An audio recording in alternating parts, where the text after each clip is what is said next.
Launched this afternoon, the Human Rights Report of 2009 is demanding that the election roadmap should be strictly adhered to avoid the pitfalls in the past where electoral laws were passed in haste. The report is also concerned that the public perceptions of the Electoral Commission not being independent could have an effect on the acceptance of the election results if not addressed. The report also puts under scrutiny the role of the security agencies, especially in infringing on the right to freedom of assembly and association. However, despite these critical observations, the Director of Foundation for Human Rights Initiative, Livingstone Sewanyana, believes the Commission should go beyond making recommendations and show progress on the previous complaints received. But I think the report still needs to go deeper in analyzing the human rights situation in the country. Are we moving forward or are we moving backward? It makes very important recommendations, but the report needs to go a step ahead to show us if, for example, you made the following recommendations, have they been implemented? Among the recommendations highlighted by the report, voting by proxy is one of the areas which the Human Rights Commission wants government to prioritize so that a number of people are not disenfranchised.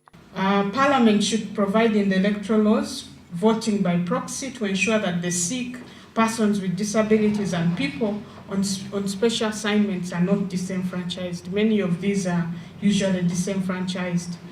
The Commission also wants Parliament to legislate for people in places of detention to register and vote in general elections and referenda. It is also critical on the independence of the media, especially when giving coverage to all aspiring candidates without fear or favor, as long as they have not breached the law. The Human Rights Commission believes such interference could have a substantial negative impact on the results of the elections, as highlighted in the presidential election petition of 2001.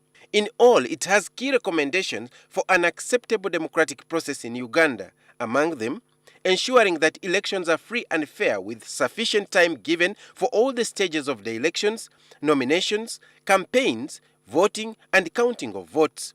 Leveling the ground so that the incumbents or government ministers and officials do not have unfair advantage. Ensuring an election process with an atmosphere free of intimidation, bribery, violence, coercion, or anything intended to subvert the will of the people.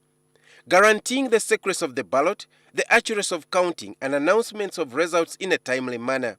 Publishing election laws and guidelines for those participating in the elections in good time.